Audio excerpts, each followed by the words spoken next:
What is going on today, boys, and welcome back to the channel. More work on the hatch today. If you guys have been watching the videos, you would know that our upper rad hose was swelling. It's old, it's tired, it's time to be replaced. And the boys at Mishimoto came through and we got a set of rad hoses for the hatch from Mishimoto. We got an upper, we got a lower. So basically, what we're gonna have to do is jack the car up, take the bumper off, take the charge pipe off to give us more room, start draining the coolant. Gonna have to get my little block out of these, this upper rad hose. Lower is gonna get replaced, and then this line here that goes from the head into the heater core is going to need to get cut and rerouted back into the thermostat housing, which inevitably will be blocking off our heater core so we don't leak inside. So first things first, let's not waste any time. Let's get this charge pipe pulled off yet again, get the front bumper off, jack it up, and start draining this coolant so we can get to work.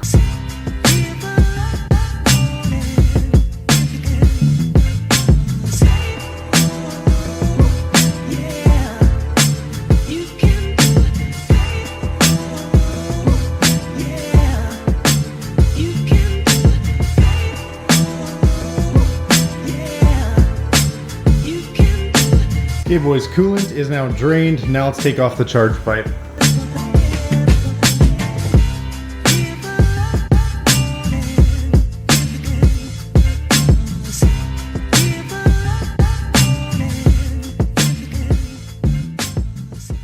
Okay boys, next step is to crack open these Mishi hoses and just make sure that they are indeed the right ones. They definitely look like it, but better to be safe than sorry. So let's go ahead, open these, make sure they're proper. Okay, upper hose looks to be perfect. Yeah, that's pretty much exactly what we need. And then lower hose also looks perfect. Okay, we should be good with these hoses, boys. I am going to have to make a cut in this upper hose, probably right about there, so I can put my water temp block in so we can still see water temps. But other than that, it's just on to taking these hoses off, trying to cut and reroute the heater core, and all should be good.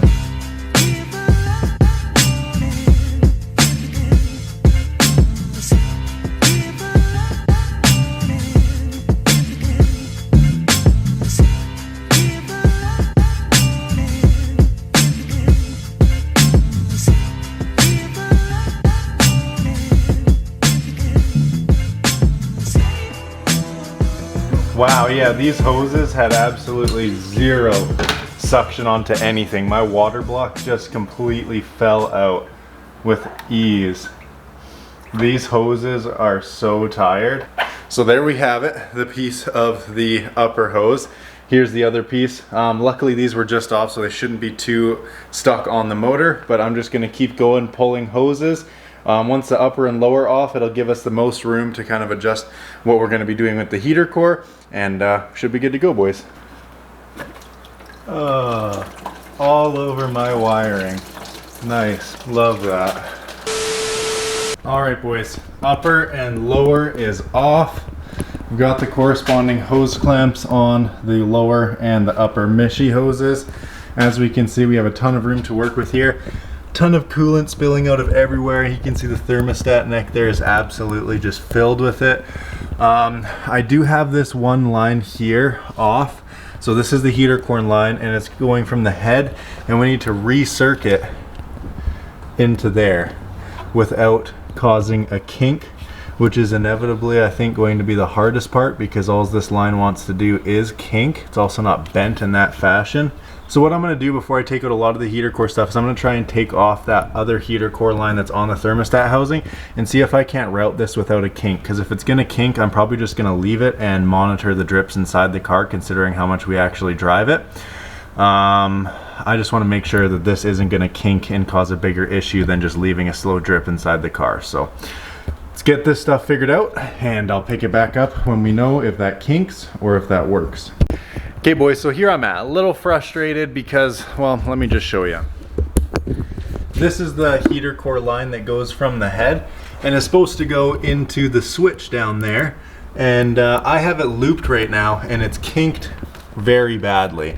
And if I cut it down, it's just gonna keep kinking. I would need something to like hold it and pull it over like that to eliminate the kink. But I mean, how am I supposed to do that? I've got nothing to hold it there aside from me. So when it's just like that, it's got a gnarly kink in there, which is not great for the cooling system. Furthermore, without like taking the intake manifold off, it's like mission impossible to get those heater core lines off and disconnected down there. I don't really know what to do. I wanted to bypass the heater core because it's a very slow drip into the interior. Like it's like a couple drops every drive. It's not a huge issue.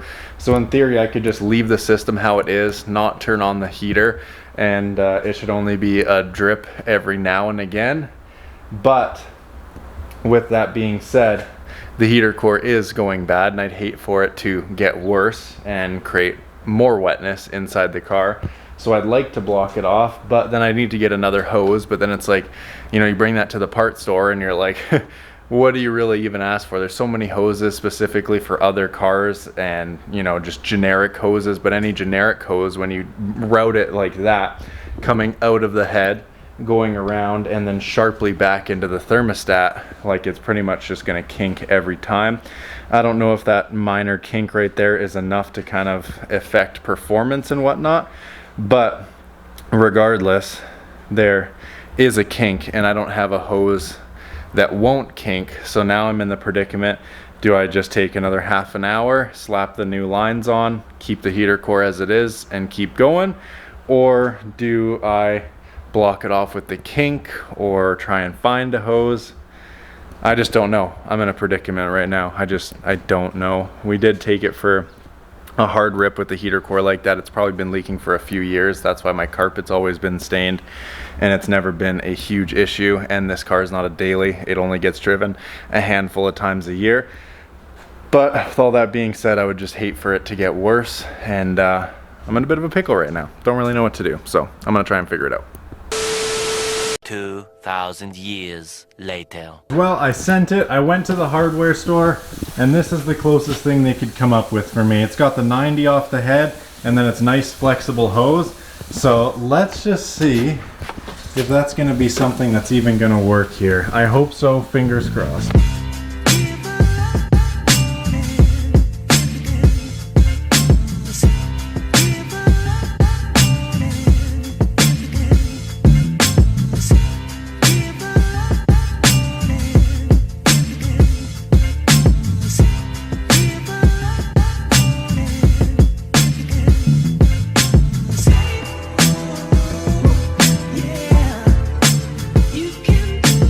Good news, boys. It looks like it's gonna work, so I'm gonna go ahead and take this hose off the head, and then we're gonna connect that one, and then we're gonna start working on the heater core.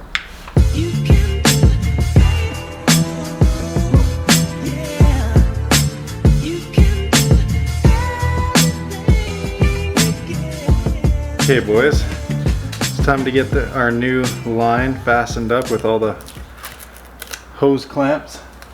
Now that that's all done and we have our new line that's gonna work as our heater hose bypass, we've got 1 clamp, 2 clamp. Now let's go ahead and actually bypass the heater hose. And what I bought for that is a little plastic double-ended barb fitting, where I'm just gonna take the 2 heater lines, cut them down a bit, stick them together, done. Get out of my face. Okay, boys, heater core bypass, it's done. It's probably the easiest way you can do it.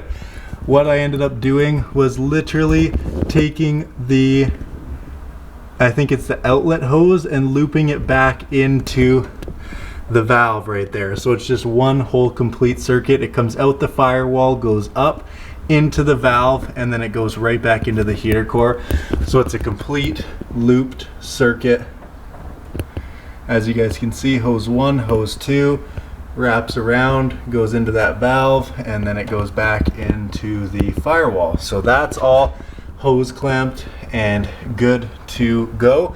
Now I can run this new hose we got from the head to the thermostat housing, and then I can just go about my day putting the lower hose on, putting the upper hose on, cutting the upper hose, installing our coolant block, filling it with coolant, yada yada yada. Bob's your uncle.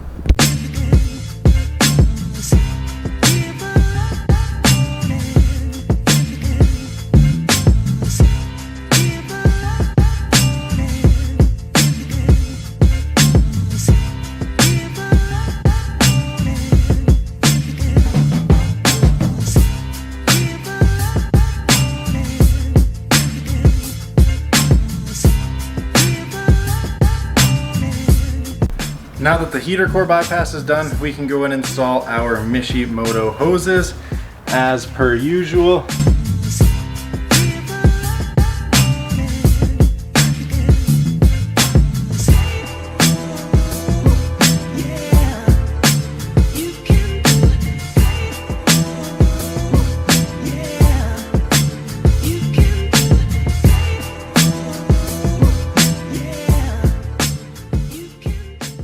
All right, now with our lower hose installed and clamped, our bypass clamped, our heater hose bypassed, I'm gonna go ahead and install the upper rad hose. Once I kind of know where I want to cut it, I'll cut it there and install our water block. Then we fill up with coolant, check for leaks. Knock on wood, everything should be good, boys.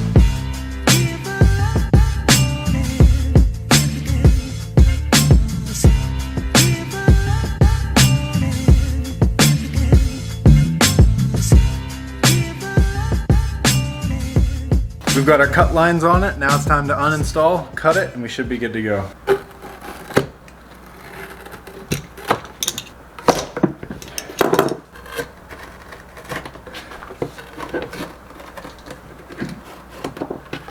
All right, now that we got our brand new radiator hose cut, which I really don't like doing, now we can go ahead and install our block and all should be well.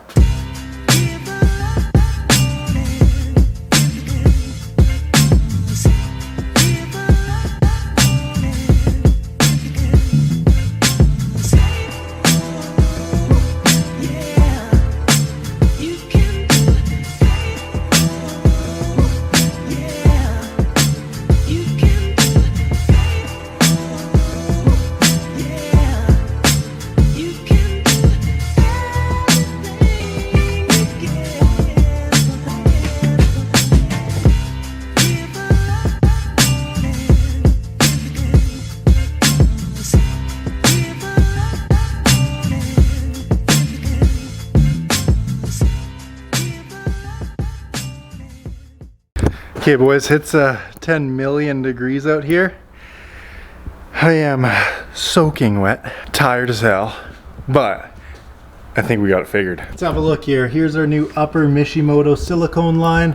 We have it all connected with our heater block, and that goes right back in to the head. That's connected. Our lower Mishimoto hose is connected to the rad, connected to the thermostat. And then our new AC Delco line that's in there comes around, goes into the heater or the thermostat, and then the heater core is just looped like that with the switch and everything in place. Now we should have a looped system and we can fire it up, put some coolant in it. Have to remember to put the petcock back in, charge pipe, should be good to go. I'll pick it back up once we put some coolant in and start bleeding it. Fingers crossed, hopefully no leaks. Let's see how she goes. If any of you were curious on the part number for the hose I got, it's an AC Delco part. It's a GM replacement. So there's the GM number and then there's the AC Delco number as well. I had to trim it a bit, but it appears as though it's gonna work good. But there's your part number, 18152 Lima. Okay boys, so upper hose, lower hose, bypass hose, heater cores looped, bottom charge pipe, top charge pipe, vacuum line, petcock back on, double triple checked, everything's tight. It's time to put some coolant in this rig and we should be good to go. All right, let's fill her up and check for leaks.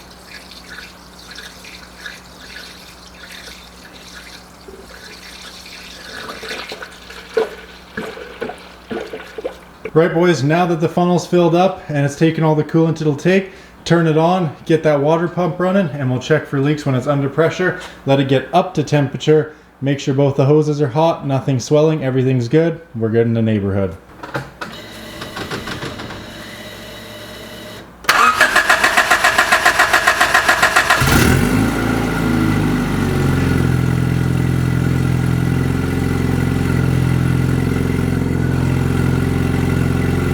All right, boys, now it's just a waiting game. We're at 79 degrees Celsius, and keep in mind this gauge on average reads around 2 to 5 degrees hotter than it actually is. And this thermostat's a 170 degrees, so it should start be getting warm now, which it is. because at about 76 degrees Celsius is equivalent to 170, and it says it's at 79, so this is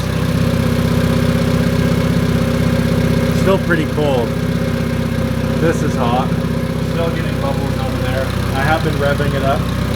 Knock on wood, but leaks so far seem to be okay. Heater core bypass, everything is looking sick.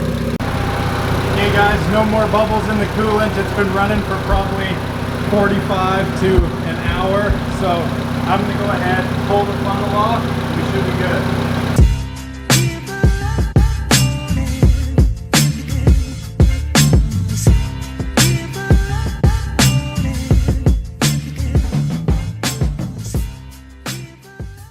Well boys, I'm sitting here at my home office filming an outro because I guess for the first time in like 6 years of making car videos, I was just so tired, so beat, I was just like, yep, this is it.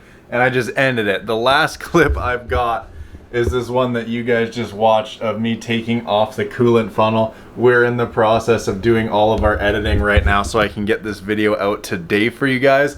But I didn't film an outro, so long and short of it was we got the Mishimoto upper and lower. We got the top one cut with our water block installed. The water temp sensor works perfect. That AC Delco loop I did from the head into the thermostat housing worked perfect. We ended up running the car for even longer than I showed on video, taking it around the block, and then just yesterday, which is a week from this video, because I film a week in advance, we took it on a huge rip. We probably drove it around for 3 hours. We hit multiple back roads and there was no issues. The car gets a little bit hotter than usual. Granted, it's 30 plus degrees Celsius outside. There's no heater core. There's big turbo stuff in the engine bay.